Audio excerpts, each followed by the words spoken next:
Olá, bem-vindos, bom dia. Estamos chegando com o Jornal da Manhã, segunda edição desta quinta-feira, dia 9 de julho de 2020. Muito obrigado pela audiência, eu sou Eudes Figueiredo. Nós estamos chegando em nome de Jaime Centro Automotivo, também Stetnet e Clube Cred. Muito obrigado a você pela audiência. Bom, a partir de agora você fica sabendo as principais informações de Prudente e região e também o comentário dos nossos especialistas, Fernando Gesse, Adolfo Padilha e também Adilson Brevilieri. A gente vai começar aqui o programa com destaque do Fernando Gesse. Bom dia, seu destaque, Fernando. Bom dia, Eudes, bom dia, Padilha, bom dia, Adilson, bom dia a todos os nossos ouvintes. Parece que o Facebook resolveu abrir as suas informações. Acho que vai dar dor de cabeça para muita gente. Agora a pergunta que fica é: ele irá abrir só para essas situações ou para nós pobres mortais também, para localizarmos as pessoas e as quadrilhas que nos atacam diariamente? Será? Muito bem, vamos lá. Adolfo Padilha, o seu destaque. Bom dia, Eudes, aos amigos aí, bom dia a todos os ouvintes da Jovem Pan. O meu destaque de hoje vai para a nova plataforma Corrupta Vírus. Realmente é uma plataforma que recebe denúncias sobre o dinheiro que está sendo aplicado no combate ao coronavírus. E adivinha qual é o estado, junto com Pernambuco, que está em primeiro lugar nos 30 dias aí? Estado de São Paulo. Já recebeu 8 denúncias, das quais elas são passadas por uma triagem. Essa triagem, por especialistas jurídicos, é depois que avaliadas levada ao Ministério Público. E assim a gente vai começando, ou pelo menos tentando descobrir o que está sendo feito com tanto dinheiro. Adilson Brevilieri, bom dia. O seu destaque para essa quinta-feira. Olá, Eudes, bom dia, Gesse, Padilha, ouvintes e telespectadores da Jovem Pan. O destaque de hoje vai... Ontem a gente fez aqui um comentário a respeito do aumento da energia elétrica pela Energisa, na ordem de quase 7%. E hoje a gente tem a grata notícia que a Energisa está fazendo novos investimentos aqui em Presidente Prudente e a nossa cidade estará ganhando aí uma nova subestação de energia que será instalada lá no bairro do Humberto Salvador. E além de uma linha de distribuição de alta tensão, ela também estará fazendo mais uma outra subestação, um investimento aí na ordem de mais de 12 milhões de reais e que estará beneficiando nada mais exatamente que 25 mil clientes já ainda neste ano de 2020. Uma boa notícia, né? A gente paga, mas a gente de uma certa forma recebe também de volta. Olha, ainda em busca de pular de fase na flexibilização da quarentena nos próximos dias, a cidade de Presidente Prudente registrou aumento em novos casos de internações e de mortes provocadas pelo coronavírus. É o que aponta o boletim da Vigilância Epidemiológica Municipal, revelado ontem. Segundo o órgão, a cidade registrou mais 2 óbitos, sendo uma mulher de 83 anos, cujo teste apontou positivo no dia 23 de junho, e um homem de 53 anos com confirmação para a doença no dia 22 de junho. Olha, neste momento, os leitos estão lotados. Também houve aumento, então, no número de pessoas internadas em hospitais da cidade. De acordo com a Vigilância Epidemiológica, 61 pessoas estão hospitalizadas, sendo 15 em unidade de terapia intensiva. Fernando Gesse, o seu comentário.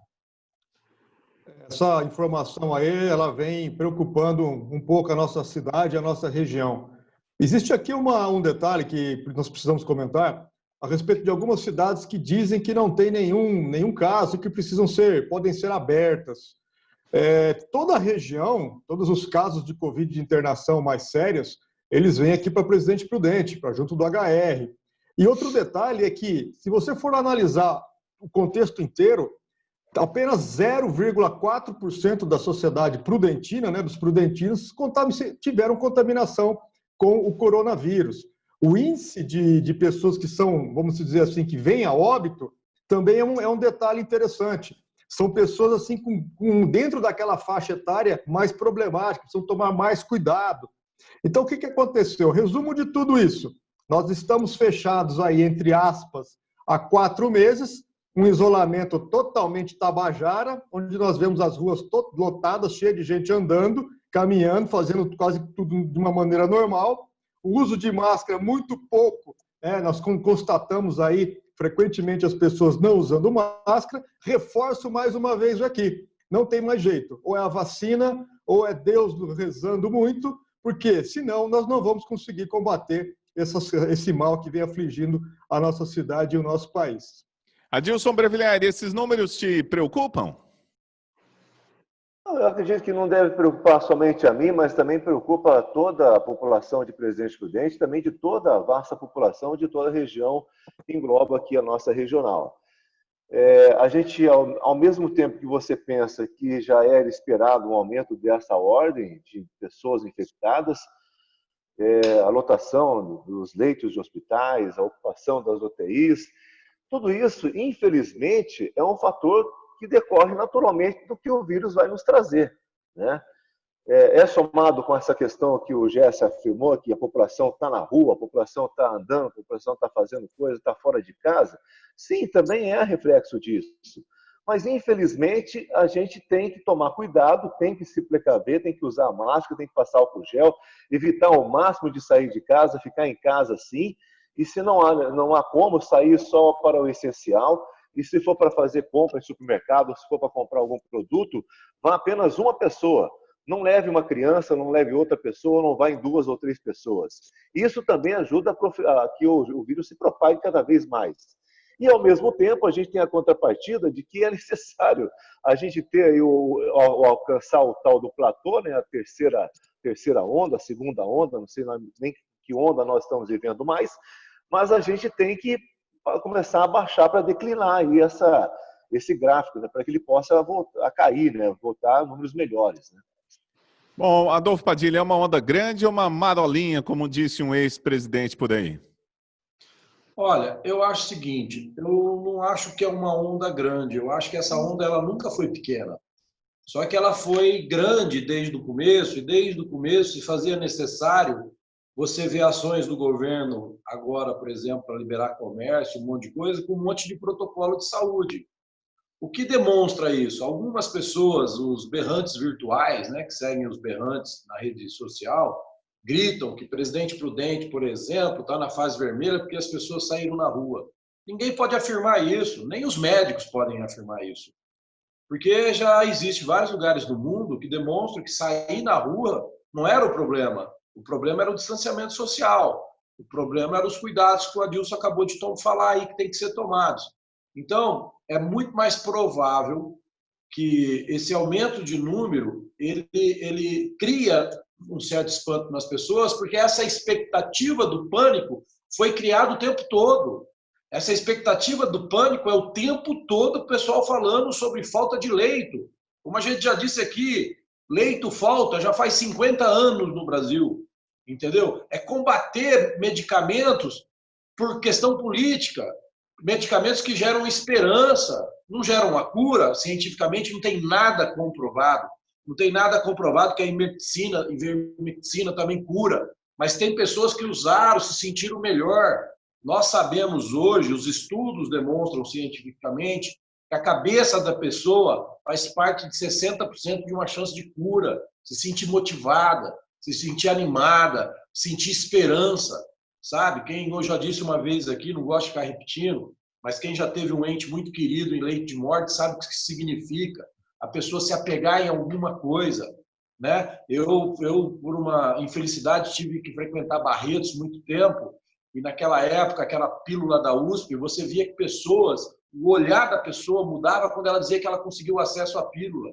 E esse olhar era o olhar de quê? De alguém que tinha esperança. Se tem esperança, ele tem energia para combater a doença que ele está sofrendo.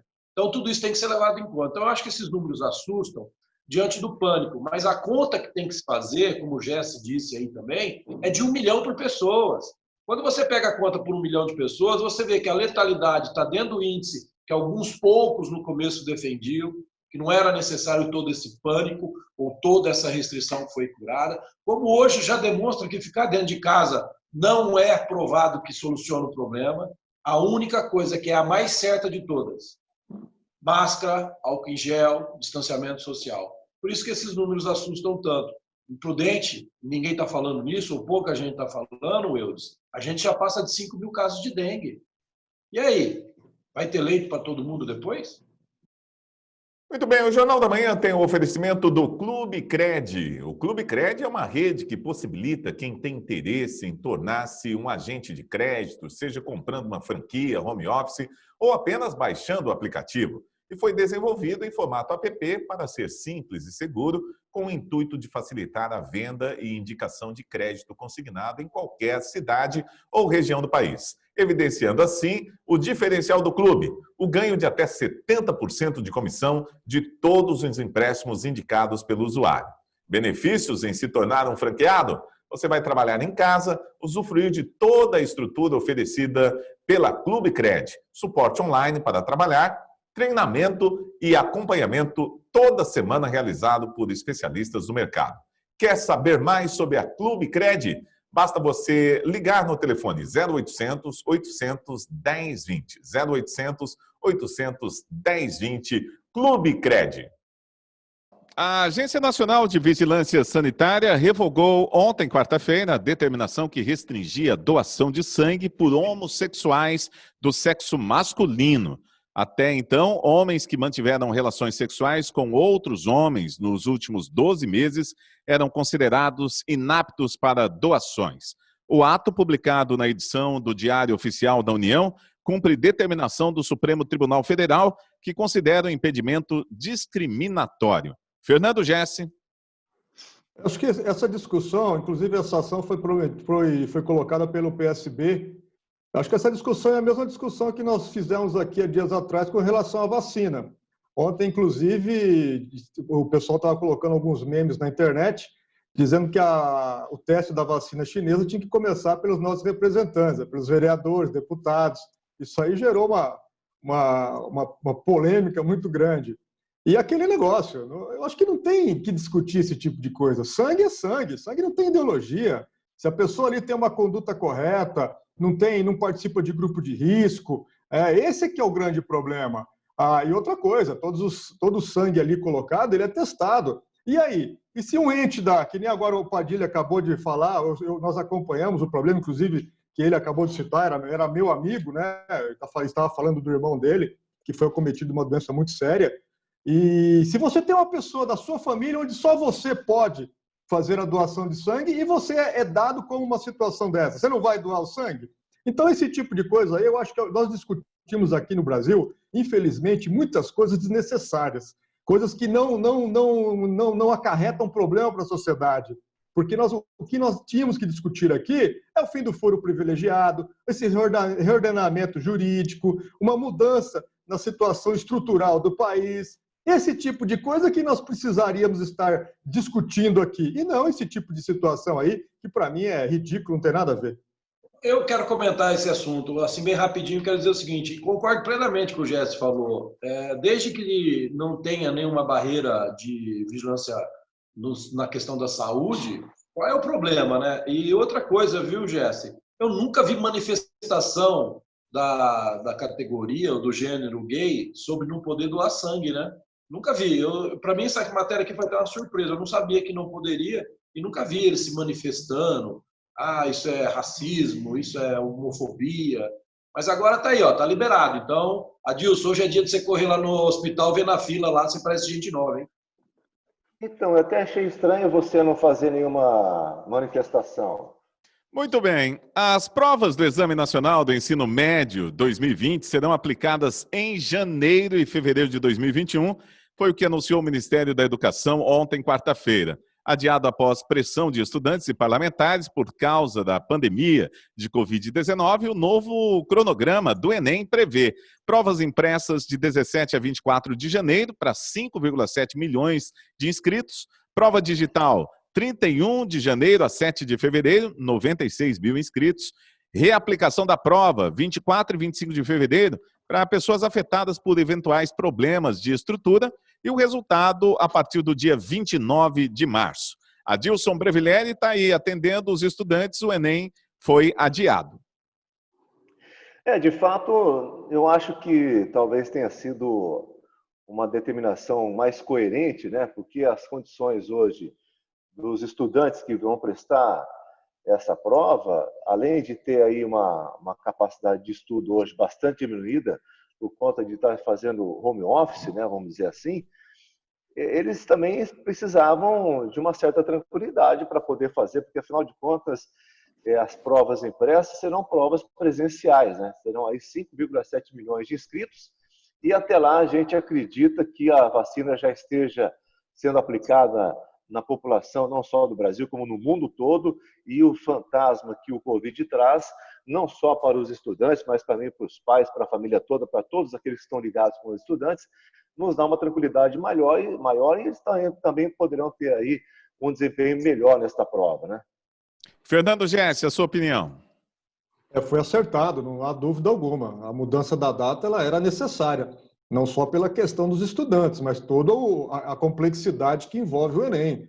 Afinal de contas, nós temos aí a disposição e a mobilidade de inúmeras pessoas que precisariam e vão se acumular, porque não tem jeito, né? Nós somos mais de... A quantidade de pessoas aí, de alunos que irão fazer o curso, ela é enorme. Agora, um detalhe que fica bacana também. É a mesma coisa que nós discutimos sobre leitos hospitalares. É o que o Padilha acabou de falar. Nós sempre tivemos problemas com relação a leitos hospitalares. Agora, que os alunos, por causa do ano do Covid, não vão ter as aulas, não vão ter isso, não vão ter aquilo, vão fazer as provas, não vão bem. Gente, todo mundo sabe que o ensino no Brasil, ele dos últimos, vamos dizer assim, os últimos 20 anos, foi altamente ideologizado aqui nesse país, é de uma precariedade em alguns setores aí, em alguns locais enormes, onde algumas questões constitucionais, infelizmente, não são respeitadas, onde todos são iguais perante, né, contendo os mesmos direitos e os mesmos deveres. E agora vamos discutir. Isso que é interessante. São alguns casos aí, alguns assuntos que são levados como sendo, assim, coisas de outro planeta, que são problemas que nós sempre tivemos, sempre ocorreram. Agora, pelo menos, uma coisa é certa, essa pandemia está servindo para que a nação brasileira reflita o quanto vale um voto na urna e que realmente esse voto tem grandes consequências em nossas vidas. Jaime Centro Automotivo, seja o seu carro nacional ou importado, o que você está precisando, você vai encontrar na Jaime Centro Automotivo. A experiência faz toda a diferença, você vai confiar o seu carro nas mãos de quem realmente sabe o que faz. A Jaime Centro Automotivos tem vários serviços para o seu carro: mecânica, autoelétrica, autopeças e também alinhamento e balanceamento. Basta você entrar em contato com o pessoal da Jaime Centro Automotivo, muitos anos de experiência em Presidente Prudente, fica na Avenida Brasil 891, no centro da cidade. Telefone da Jaime Centro Automotivo é o 18 2104 4666. 18 2104 4666. Vamos falar de política. O presidente nacional do PSDB, o ex-deputado e ex-ministro Bruno Araújo, divulgou uma carta aberta dirigida ao ministro da Economia, Paulo Guedes, para contestar as críticas ao Plano Real. Na carta, Araújo afirma que Guedes é o ministro da semana que vem nós vamos e que ainda não fez nada pelo país. Adolfo Padilha, o seu comentário. O PSDB sendo o PSDB, né? O PSDB brigando por vaidades políticas. Eu gostaria de chamar a atenção que o ex-ministro do PSDB, vou entrar aqui na seara do Plano Real, explicar o Plano Real daquilo que a gente entende desde o começo. Começou lá com o Fernando Collor, passou depois pelo Itamar Franco, as mudanças todas que ocorreu. Teve, sim, o seu boom, o seu bom momento. Mas eu acho interessante quando ele coloca o Paulo Guedes como uma pessoa sem expressão, que ele diz que o Paulo Guedes é o ministro da semana que vem, que até agora não conseguiu fazer a reforma administrativa, principalmente para combater privilégios, e nem conseguiu privatizar as estatais. Ele acha que a gente se esquece que o PSDB nunca combateu isso. O PSDB nunca quis privatizar as estatais. Prometeu, o Fernando Henrique prometeu em campanha, mas nunca privatizou nada, né? O PSDB nunca foi incisivo a favor de uma reforma administrativa para combater privilégios. Então, é ele jogando pedra com as pedras que eles mesmos colocaram no caminho dos brasileiros lá em Brasília. Adilson Brevileri, o ministro da Economia, informou que não vai comentar a carta do presidente do PSDB. Olha, eu admiro o ministro Paulo Guedes porque o que ele tem feito pelo país, e aliás, abrindo parênteses, hoje o Paulo Guedes é, no meio catedrático brasileiro, um dos principais economistas do país. É uma pessoa exemplar, é gênio, o cara tem, assim, atitudes que grandes economistas elogiam e admiram. E a gente tem que dar graças a Deus que o Paulo Guedes está à frente do nosso Ministério da Economia, porque se não fosse ele, eu não sei o que seria do Brasil hoje, por conta de todas as desgraças deixadas pelo governo do PT, pelo comunismo, quase que implantado pelo PT, que arrastou e assolou esse país. E aí o cara fica discutindo que o Paulo Guedes não fez nada, né? A melhor coisa que o Paulo Guedes tem que fazer é fazer o que ele pediu mesmo. Falou, não vou fazer nada, porque comentar uma situação dessa, de uma pessoa dessa, não leva a lugar nenhum e não vai acrescentar nada a nenhum dos brasileiros, né? Vamos lá, Fernando Gessi, a sua opinião. Eu também, se eu fosse eu, não discutiria nem responderia a sua carta. Porque, afinal de contas, o governo atual, comandado aí a parte econômica pelo Paulo Guedes, vem, pelo menos nesse sentido, desempenhando um papel muito bom. Afinal de contas, cabe aqui, o nosso STF, ele deu para o governo federal a conta de todo esse estrago que os nossos governadores que estão fazendo. Então, o que o Padilha acabou de citar com relação àquele projeto de combate à corrupção. Esse tipo de situação vai acarretar aos cofres públicos um desvio de dinheiro com superfaturamento, má gestão, uso indevido de recursos públicos. Vocês não vão ter ideia, né? Já estão chamando aí o Corona Jato, que vai ser toda essa investigação que vai vir aí pós-pandemia. Agora, o Paulo Guedes, ele segue ali a cartilha da Universidade de Chicago. Eu também defendo essa cartilha, onde nós precisamos ter menos Estado, em algumas situações, onde nós vamos ter ali um governo mais ágil, um governo com uma gestão mais transparente, mais eficaz. E são essas questões. E nessa escola de Chicago, vamos dizer, que é o ordenamento que ele defende, o Estado é mínimo. Nós gerenciamos recursos, nós gerenciamos a nossa receita, e não ficamos gerenciando empresa, nem tornando essas várias empresas, inclusive que o PSDB criou em seu governo, que eram verdadeiros cabides de emprego. E o PT, na verdade, seguiu a mesma linha. E cabe aqui também lembrar que grande parte da Operação Lava Jato, ela se deu no governo do PSDB, e aí o PT aprimorou e perdeu a mão. Então, o que acontece? Tudo que era para ter sido feito lá atrás, os grandes discursos do PSDB, não viraram absolutamente nada. Claro, tem os méritos do Plano Real? Claro que tem os méritos, não podemos largar a mão. É o que eu sempre falo, nós temos que lavar a roupa suja, mas não podemos jogar a criança fora. Agora, vamos ter aqui que acobertar tudo de errado também? Não, o Brasil precisa evoluir e bato aqui de novo na mesma tecla. Precisamos, sim, de uma reforma estrutural, de uma reforma com relação ao nosso ordenamento jurídico, porque nem ainda ninguém sabe se um corrupto preso, condenado, em segunda instância vai preso. Então, esse tipo de carta, eu também não responderia. Agora, são parentes, Wilson. Eu queria comentar aqui uma situação para que os nossos ouvintes e telespectadores aqui da Jovem Pan possam ter um conhecimento, e acho que até uma situação que pode trazer mais conforto. Paulo Guedes nada mais é do que ele é mestre e doutor pela Universidade de Chicago, nos Estados Unidos, uma das principais universidades quando o assunto é economia. Ele foi professor da PUC do Rio de Janeiro, da Fundação Getúlio Vargas. Ele é um dos fundadores do Banco Pactual, que é um dos bancos mais dinâmicos do país, e também de vários fundos de investimentos, empresas. Ele foi um dos fundadores do IBMEC, que era para ser um instituto de pesquisa sobre o mercado financeiro. Foi também um dos fundadores do Think Tank Liberal Institute Millennium.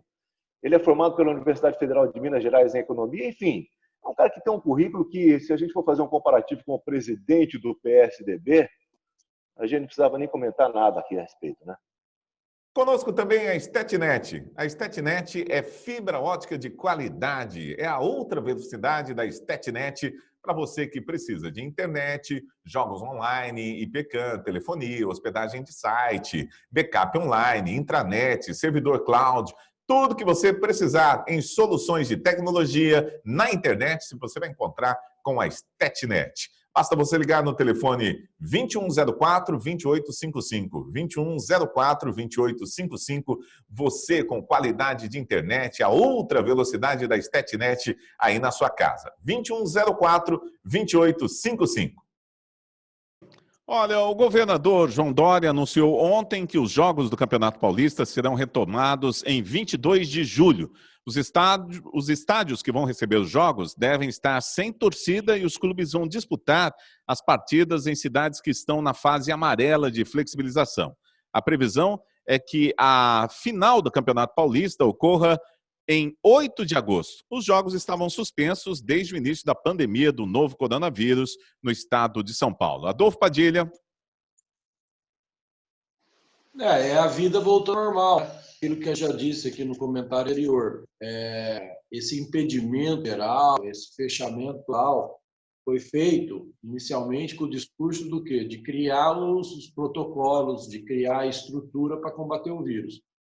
Nos isolaram, fecharam todo mundo dentro de casa, cercearam todas as atrações como essa do futebol e não foi criado protocolo nenhum, não foi criado ações nenhuma de programar isso. Tanto é que está sendo criado agora. A maior demonstração da gestão desastrosa do governador Dória em frente à crise da saúde é que agora está se criando protocolos que já poderiam ter sido criados há 40 dias atrás. Eu acho que o futebol sem torcida, eu acho que por enquanto tem que ter esse cuidado mesmo. Ali entre os jogadores, eu estava lendo uma matéria do Reinaldo Basso, presidente da federação, vão ser criados vários protocolos de cuidado com quem está participando do jogo, juízes, enfim, jogadores, e tem que voltar ao normal mesmo, que a bola volta a rolar e o Corinthians volte a ser freio do Verdão, do Palmeiras. E olha só, esta semana o deputado Mauro Bragato esteve em São Paulo em audiência na Secretaria de Desenvolvimento Regional, onde se reuniu com o secretário executivo Rubens Cury para apresentar os índices regionais de saúde. O deputado ainda disse que o número de óbitos é baixo em relação a outras regiões do estado e a estrutura hospitalar está sendo preparada com novos leitos clínicos e de UTI em diversos hospitais da região de Presidente Prudente. Além disso, o deputado Mauro Bragato ainda apresentou uma solicitação para acelerar a instalação de 10 leitos de UTI no Hospital Regional de Presidente Prudente e outros 10 em Presidente Epitácio, onde já existe estrutura preparada para a implantação. Eu trouxe essa matéria para a gente encerrar o programa, mas falando principalmente da esperança de se progredir aí para a fase laranja, no próximo nível do índice de flexibilização do Estado. Vocês acham que isso é possível? Vamos começar então com o Fernando Gessi. Vocês verem como é que é interessante a coisa. Nós começamos a matéria dizendo que nós tínhamos um aumento nos casos de dengue, de coronavírus aqui na nossa região, que nós não temos leitos hospitalares suficientes. Agora, o nosso representante estadual, o deputado Mauro Bragato, foi pleitear a liberação para que nós pudéssemos ir para a fase laranja, porque aqui nós temos mais 10 leitos. Então, eu acho o seguinte, alguma coisa está errada nisso aí, alguma coisa está errada. E nós vamos aqui, praticamente todos nós somos unânimes, tudo que o governo do estado de São Paulo fez até agora foi uma verdadeira palhaçada com nós moradores, com nós munícipes. Ou seja, nós estamos aí há 4 meses travados, né, porque cerceados e isolados nós não estamos. Isso aí é público e notório, é claro. Nós estamos travados, empresas quebrando, pessoas falindo, pessoas sendo demitidas. A situação dos dados são totalmente incongruentes. Ninguém sabe o que está acontecendo aqui no estado de São Paulo. A única certeza que nós temos é que a roubalheira está correndo frouxa. Agora, a parte da organização, que era para ter sido feita lá no começo, de maneira ordenada, de maneira organizada, responsável, isso não foi feito. Agora, o que acontece? Não tem jeito mais. Eu acho que esse negócio de fase amarela, laranja, tal, esse arco-íris todo que criaram, isso aqui é para inglês ver. Coloca todo mundo na faixa laranja, pune as pessoas que não têm a responsabilidade social de sair na rua com máscara, punam as empresas por não darem álcool gel, que nós sabemos que tem empresa aí que não está respeitando isso, tá? Punam as pessoas de maneira séria com relação a não adotarem os métodos e as exigências sanitárias. Agora, de punir a população, de acabar com tudo que acontece aqui no estado de São Paulo, mais uma vez nós vamos pagar uma conta. Já pagamos uma conta muito cara pela revolução que o estado de São Paulo tentou fazer, onde 41% da riqueza desse país, dada pelo Estado de São Paulo, apenas 1% volta para nós. Nós deveríamos aqui termos essa contrapartida muito mais, porque nós sustentamos todo o resto do Brasil. E hoje, o que nós vemos é que o quê? Nós temos o pior governador do nosso país hoje tomando conta de nós. Adolfo Padilha, sua opinião, sua esperança aí para os próximos dias? Eu acho que eu vou pegar mais da questão política, né? Primeiro que hoje é feriado, mas que não, né? Hoje é Revolução Constitucionalista de 32, mas esse feriado foi antecipado pelo governador aquela semana que parou tudo e que nada adiantou, no meu ponto de vista e de muita gente.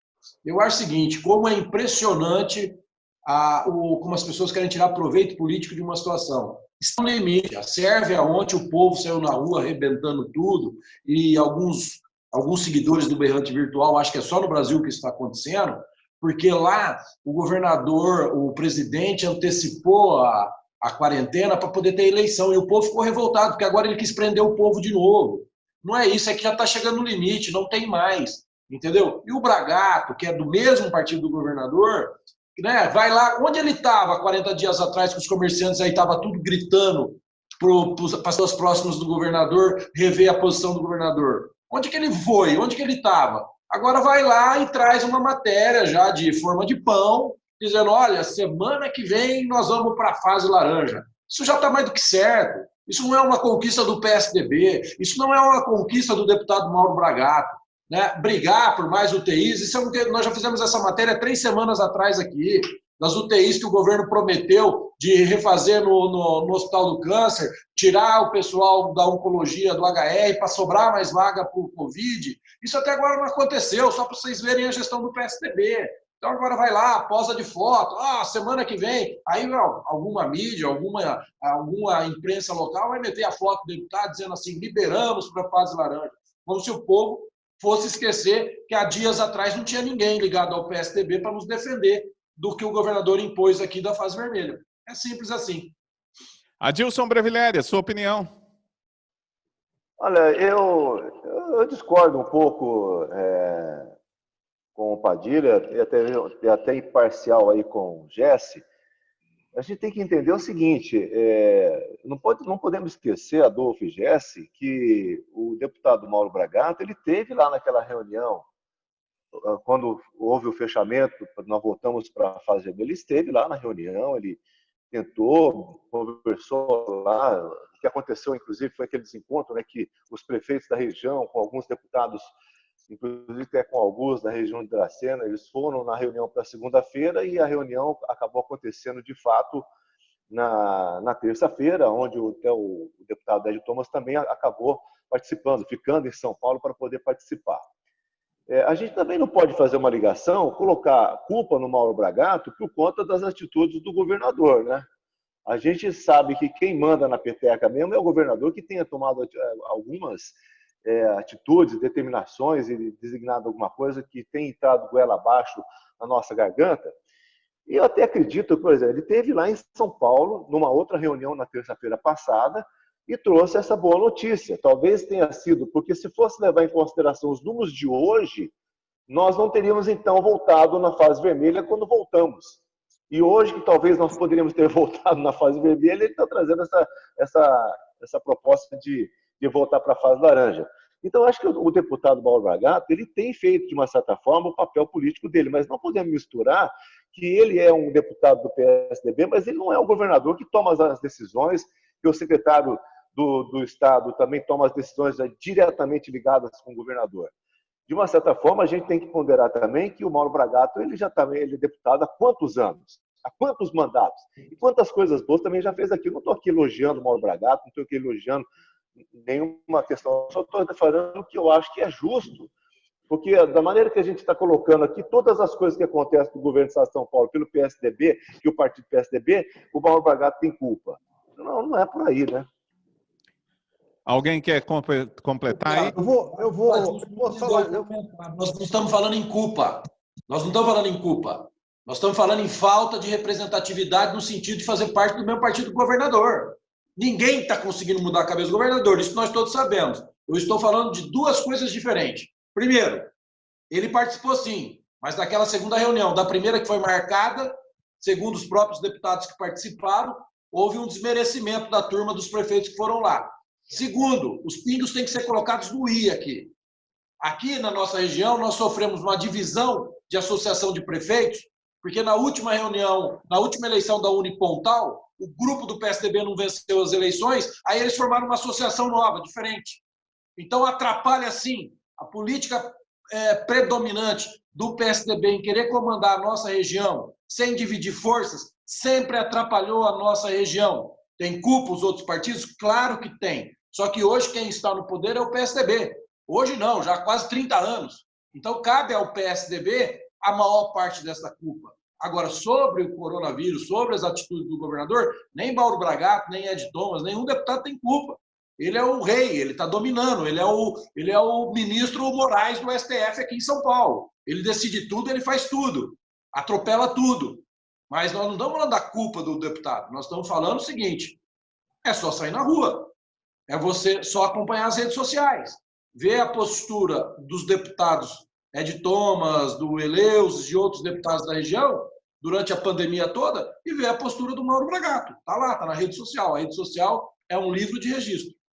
Fernando Gess, 30 segundos aí para você. Vou fazer um complemento bem rápido, resumindo tudo que vocês falaram agora a respeito disso. O grande problema da nossa região já é o reflexo, né, da nossa política regional. É uma falta de liderança total, uma concorrência desnecessária entre pessoas que deveriam estar unidas no mesmo princípio, no mesmo propósito, que é tornar a região do Oeste Paulista novamente uma região com pujança econômica. O que nós temos hoje no Oeste Paulista é um fracasso, é uma decadência, nós estamos aqui isolados e eu devo isso, eu, pelo menos como empresário aqui na nossa cidade, da qual eu atuo no estado de São Paulo todo, eu coloco tudo isso nas costas do PSDB, sim, que destruiu a nossa região, colocando aqui esse monte de presídio, esse monte de pedágio que gerou essa situação de pobreza que nós temos aqui no nosso social. Ou seja, nós estamos literalmente abandonados aqui.